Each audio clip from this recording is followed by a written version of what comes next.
अस्सलाम वालेकुम। आप देख रहे हैं ऑनलाइन टीचिंग पॉइंट। बच्चों, जैसे कि आपको पता है कि न्यू सिलेबस 10th क्लास का आ चुका है।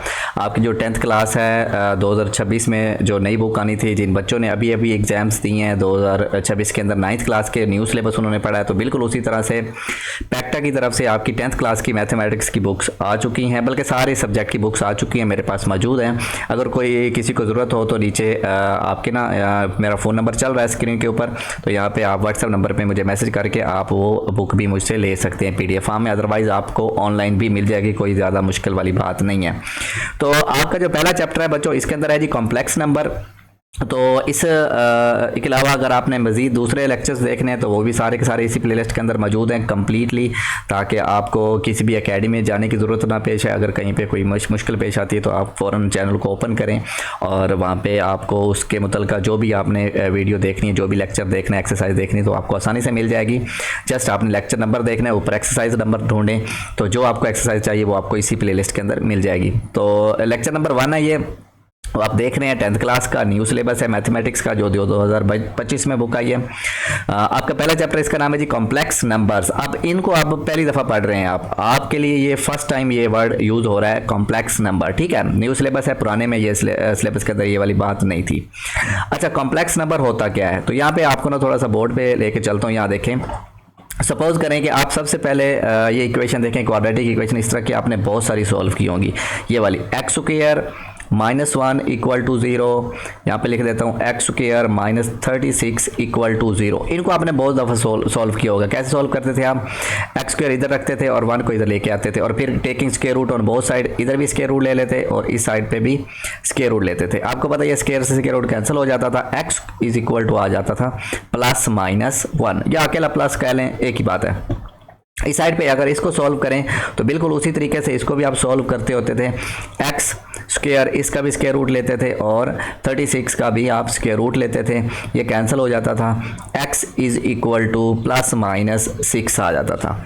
अच्छा, ये तो ठीक है, यहाँ इस हद तक तो ठीक है। आपने जो अभी तक पढ़ा मैथमेटिक्स के अंदर, जो भी क्वाड्रेटिक इक्वेशन पढ़ी, उसमें तकरीबन इस तरह की इक्वेशंस थी। अब बच्चों ज़रा सोचिए, अगर इस जगह जहाँ पे प्लस माइनस लगा हुआ इस जगह प्लस आ जाता, फिर क्या होता? तो इस तरह के आपके पास फैक्टर आते थे, आप इसको ऐसे छोड़ देते थे, भाई ये आगे फैक्टराइज नहीं होगा। मैथमेटिशियन ने कहा कि इसको भी सॉल्व करना चाहिए, तो उनके पास जब इस तरह की इक्वेशन आई, जैसे एक्स स्क्वायर +1 आया, मैं इसको यहाँ से नीचे रेज कर दूँ, यानी कि प्लस का 1 आ गया, तो वो क्या करते थे, वो जब इसको सॉल्व करने लगते थे X square is equal to ऐसे -1 आ जाता था।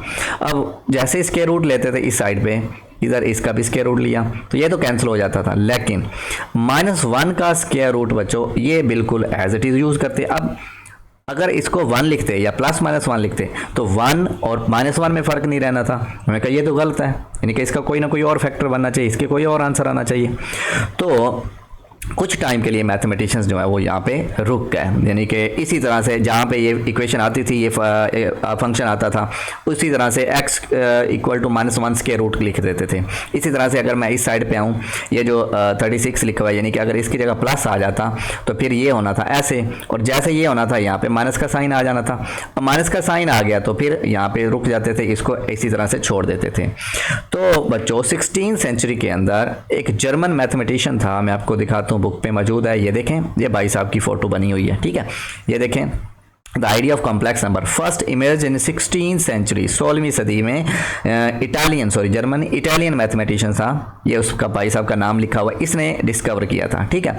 सबसे पहले उसने आइडिया दिया था कि भाई इसकी जगह जो है ना आप क्या करेंगे, जब भी इस तरह का साइन आएगा, -1 स्क्वायर रूट आएगा, तो आप इसकी जगह ना यहाँ पे एक वर्ड लिखा करेंगे, लेटर लिखा करेंगे, जो कि होगा आयोटा, यानी कि -1 स्क्वायर रूट की जगह ये वर्ड लिखा करेंगे, आई लिख के थोड़ा सा इसको नीचे की तरफ टेढ़ा कर देंगे, ये बन जाएगा आयोटा। यानी कि आई नहीं लिखना, आई की तरह से ऐसे थोड़ा सा ऐसे टर्न करना है लेफ्ट राइट साइड पे, ये यहाँ पे स्पेलिंग लिख सकते IOTA। तो आयोटा बच्चों ये उसने मुतारफ करवाया कि जब भी -1 का स्क्वायर रूट आया करेगा उसकी जगह आपने आयोटा लगाना है। तो आयोटा मीन इमेजिनरी नंबर, यानी कि उसने इमेजिन किया, उसने सोचा, उसके ख्याल आया उसे, उसने जाके इसकी जगह आप -1 लगाएंगे, तो इसलिए इसको इमेजिनरी नंबर कहते हैं, ठीक है। आयोटा इमेजिनरी नंबर, तो जहाँ पे -1 स्क्वायर रूट आएगा वहाँ पे आयोटा लगाएंगे। अच्छा, अब सोच रहे होंगे कि ये तो -1 आ गया, तो यहाँ पे तो -36 है, इसको कैसे लिखेंगे। तो इसका भी उसने मसला, इस मसले का भी हल निकाला। उसने कहा कि भाई आप इसको ऐसे भी तो लिख सकते हैं, -1 × 36 और फिर इसके ऊपर होल स्क्वायर रूट लगाओ, लिख सकते हैं बिल्कुल। अच्छा, जब प्रोडक्ट की फॉर्म में होते हैं स्क्वायर रूट के अंदर, तो इनको आप सेपरेट कर सकते हैं कुछ इस तरीके से, यानी कि इन दोनों का अलग अलग स्क्वायर रूट किया जा सकता है। अब देखें यहाँ पे ये -1 का स्क्वायर रूट, इसकी जगह क्या आएगा, बिल्कुल आयोटा आएगा। ये वाला वर्ड जो अभी मैंने आपको सिखाया, यानी कि जहाँ पे -1 स्क्वायर रूट आएगा वहाँ पे आयोटा लगा दिया करेंगे।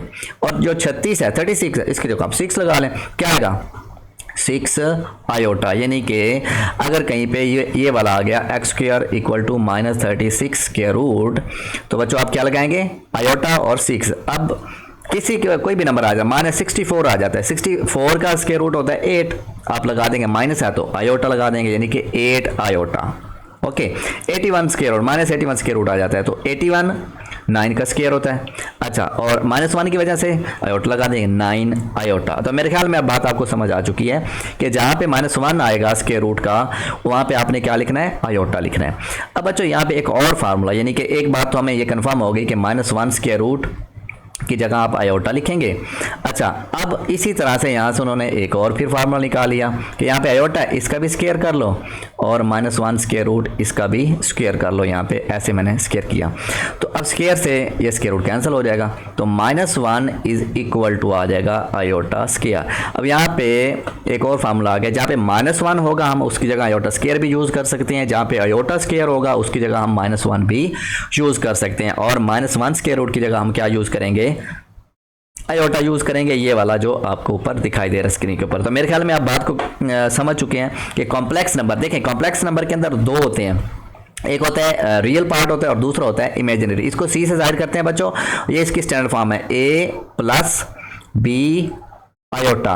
तो ये वाला b जो है ये इमेजिनरी पार्ट होता है और ये रियल पार्ट होता है, ठीक है। जो रियल नंबर आप पढ़ चुके हैं पीछे सेट के अंदर, तो वही वाला रियल पार्ट ये वाला होगा, और आयोटा के साथ वाला जो है वो इमेजिनरी होगा। तो ये कॉम्प्लेक्स नंबर की इस तरह से आप स्टैंडर्ड फॉर्म लिख सकते हैं, यानी कि इसकी रिप्रेजेंटेशन जो है कॉम्प्लेक्स नंबर की होगी c = a + आयोटा b, या b आयोटा कह लें, एक ही बात है। आयोटे को लेफ्ट साइड में लगा लें या राइट साइड में, कोई मसला नहीं है, ठीक है।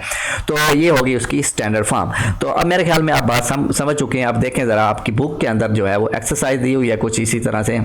यहाँ पे देखें वो कहता है सिंप्लीफाई द फॉलोइंग, यानी कि आयोटा की 5 का आंसर निकालना है, आयोटा 16 का आंसर निकालना है, -1 और ऊपर पावर -19 इनका, ये सारे जो है इनको सॉल्व करना है। कोई मुश्किल नहीं है, आसान से हैं, बिल्कुल आसानी के साथ हो जाएंगे।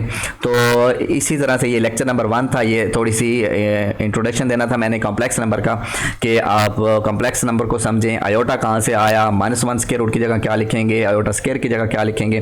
तो उम्मीद करता हूँ आपको समझ आ चुकी होगी। नेक्स्ट लेक्चर के अंदर जो लेक्चर नंबर 2 है उसके अंदर मैंने एक्सरसाइज 1.1 के कुछ क्वेश्चन सॉल्व किए हैं, तो आपने उस लेक्चर को देख लेना है। अगर आप समझना चाहते हैं तो उम्मीद करता हूँ आपको लेक्चर की समझ आई होगी। अब आपने वीडियो को लाइक भी करना है और चैनल को सब्सक्राइब करना, ताकि जैसे ही नई वीडियोस आती जाएंगी और आपके पास उसकी नोटिफिकेशन आते रहेंगे, बेल आइकन को प्रेस कर देंगे तो साथ साथ नोटिफिकेशन भी आपको मौसूल होते रहेंगे। और इसके अलावा आपको किसी किस्म की कोई प्रॉब्लम पेश आ रही है तो नीचे स्क्रीन के ऊपर व्हाट्सएप नंबर चल रहा है मेरा, आप मुझसे रब्ता कर सकते हैं। जस्ट आपने मुझे वॉइस मैसेज करना है या मैसेज टाइप करके बता सकते हैं, कॉल नहीं करनी है आपने, ठीक है। तो मुझे बता सकते हैं, जो भी इशू होगा इंशाल्लाह मैं आपका वो प्रॉब्लम भी हल करूंगा। इसके अलावा बाकी सिलेबस जो है वो भी इसी तरह से चैनल के अंदर आ जाएगा आहिस्ता आहिस्ता, जितने भी बुक्स हैं। तो आपको एक प्रॉपर जो है ऑनलाइन सोल्यूशन मिलेगा इस चैनल के ऊपर। तो मिलते हैं नई वीडियो में, नए लेक्चर में, तब तक अल्लाह हाफिज़।